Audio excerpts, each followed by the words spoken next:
How's it going, everybody? It's Trainer Tip Tuesday, and I'm your trainer, Isaiah Kiefer. Today we're going to be learning how to get caveman strong with the Caveman Crusher. Now, before we start this workout, as a trainer, I'd like to remind you guys to take 5 to 10 minutes before any exercise or workout to make sure you get a full body warm-up to prevent any injuries. Now, I know what you're probably thinking.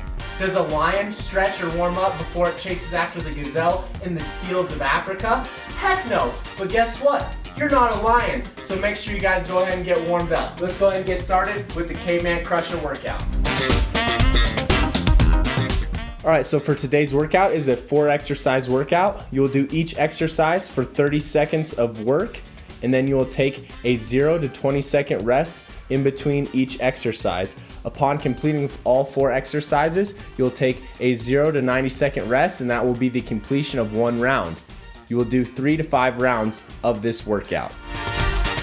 Alright, so for our first Caveman Crusher exercise, it's going to be the Bouncing Berry Gatherer.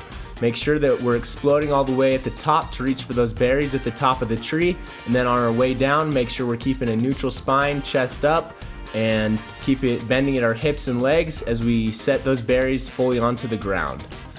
Alright, so for that next exercise, it's going to be the Rolling Stone Push-Ups. So what we're going to do here is for 15 seconds, you will do push-ups on the same side, and then you will transfer over and do push-ups with the remaining 15 seconds with that other side. Or if you want to switch it up, you can choose how often you want to switch the sides with the rolling stone on each hand.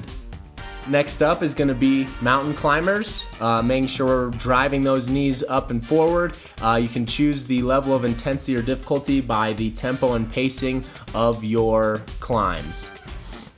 And then for that 4th and final exercise, it's going to be the fire starter wall sit, holding that for 30 seconds at the end of the round.